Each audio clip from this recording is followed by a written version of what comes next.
Hey, hi there, darling. How are you doing today? Been thinking a lot about you and hoping that things are going okay for you, that you're feeling all right, that you're getting through each of these maybe not so easy days as best you can. I know I'm going through that. I'm having a heck of a time. I think it's not getting easier. It feels like it's getting a whole lot harder. I'm wondering how you're taking it all. Are you making sure that you're doing a little self-care? Because that's so important. I know it's hard. Sometimes I don't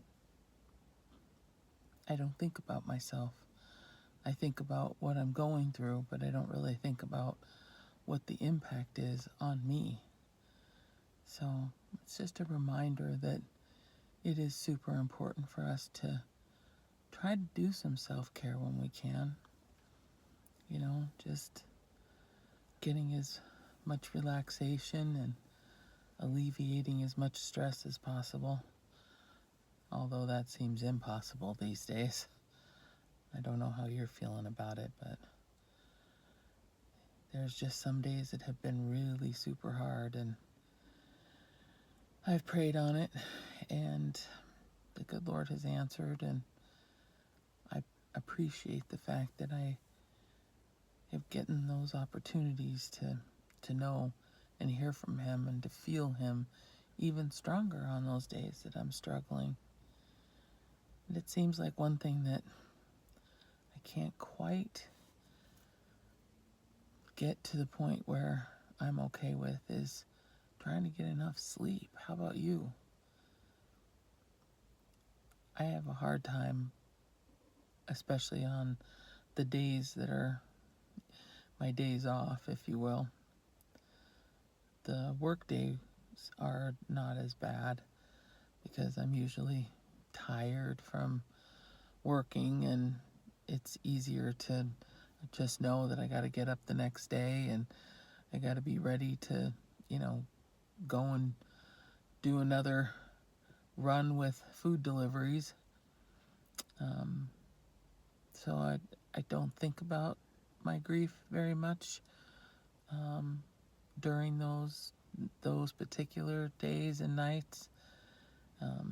It's kind of like feels like a door that I close so that I can just get through those 4 days or 5 days or whatever it is, and try to do the best that I can under these trying kind of circumstances.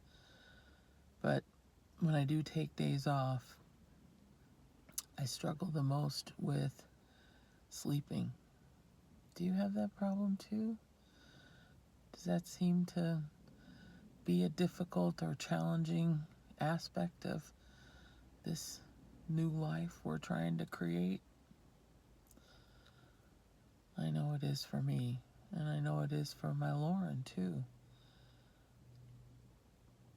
I hate going to bed, and it's because I know I'm gonna wake up tomorrow and my LaNay's not gonna be here.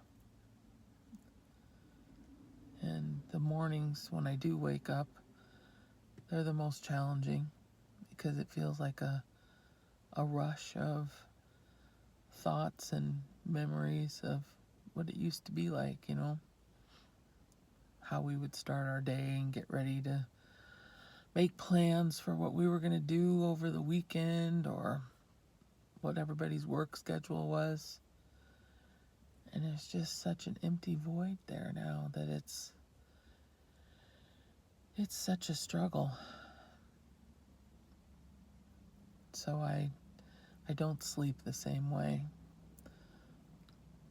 And it's hard because obviously we need to try to replenish our strength. And I don't like to go to bed, and I don't even like getting up. I push myself to the point of where I'm just totally exhausted so that I can finally fall asleep.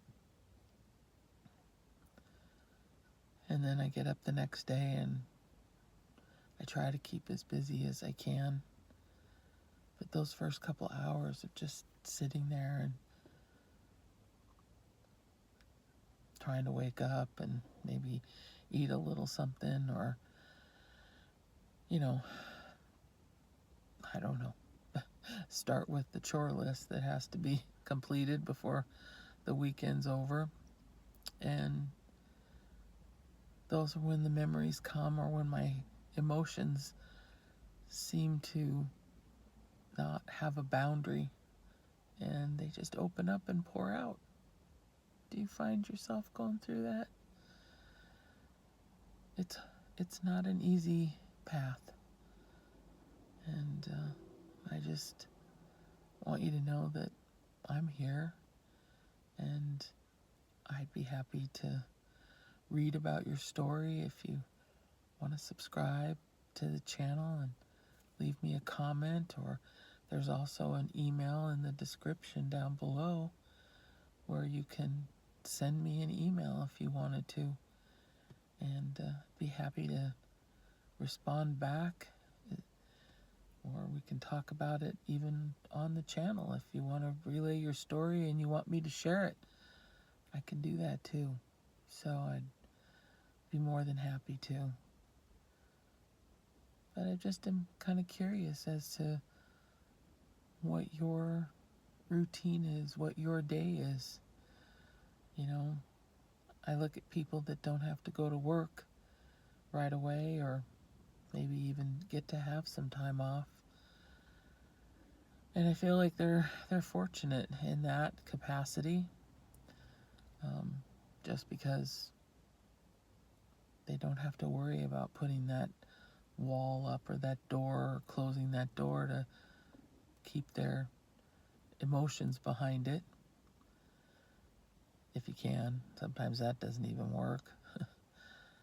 But it's just about replenishing your strength. And this is so heavy.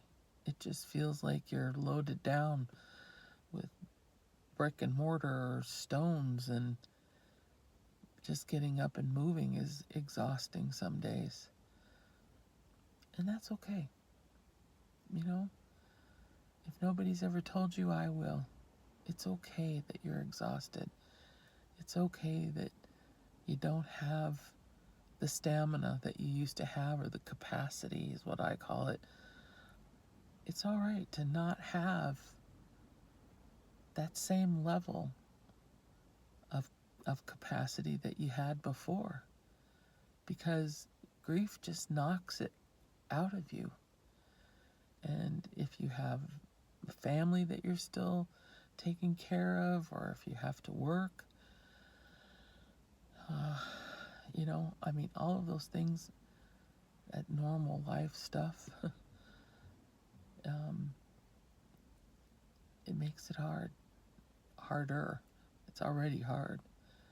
But, some people might tell you that it's okay to put it on the back burner and not, be an emotional wreck, every single day. And I don't think any of us want that.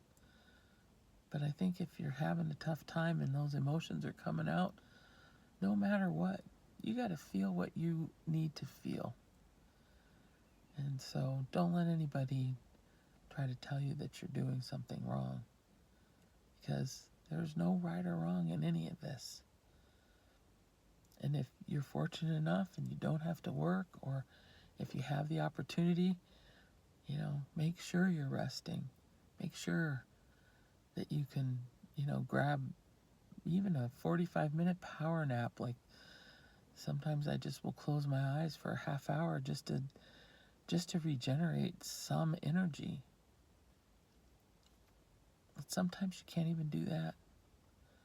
Sometimes you can't even get out of bed. You just pull the covers up and pull them over your head, and you know what? There's nothing wrong with that. If you need that kind of rest, then I think you should take it. I really do. I think you have to, we we have to just take every moment and kind of evaluate it. And as you go on, it just kind of happens that way. You just end up evaluating how you feel and what you have to get accomplished in your day. Some days, man, you just wish that you had a dark cave to go crawl into. At least I do. I don't know how you're holding up or how you're feeling about it. But that's what we're here for, is to try to comfort each other, try to help each other as much as we can. Be a good listener when you can. Sometimes you can't even do that. Some days I feel so exhausted that I don't even want to talk. I just would be happy to stare at a wall. I don't know, do you feel that way too sometimes? I think probably everybody that goes through a major loss in their life just wants peace and quiet,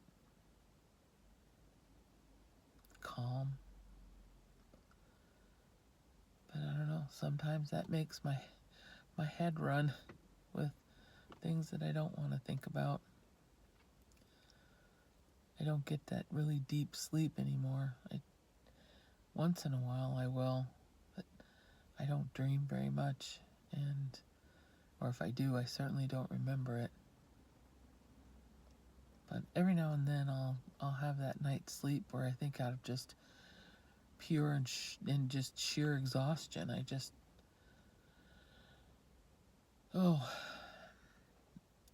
fall into such a deep sleep. And then there's other times when I can't shut my mind off and I can't fall asleep. I just go back through that horrible day, or I go through all the things I wish I could have done different.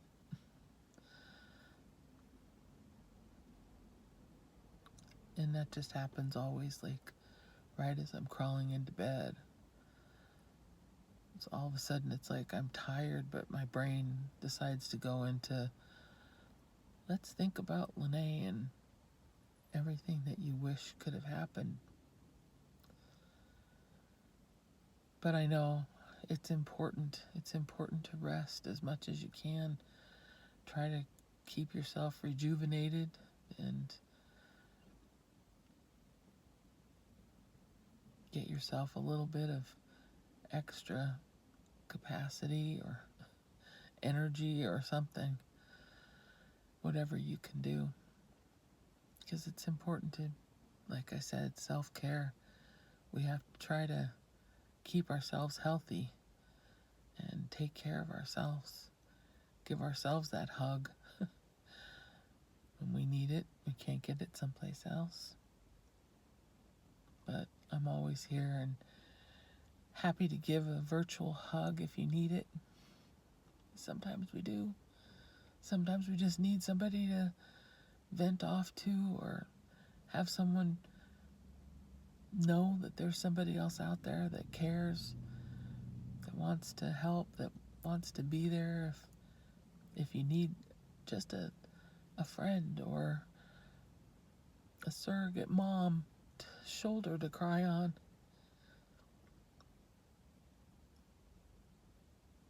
But I'm here. And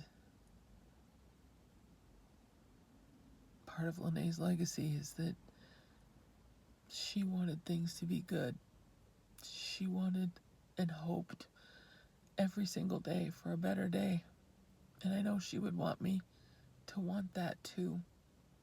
And for her sister Lauren to want that as well. So that's why we keep her legacy going and her positivity alive, because it was important to her. And it was important to be kind and caring and to be the light and joy in someone's life.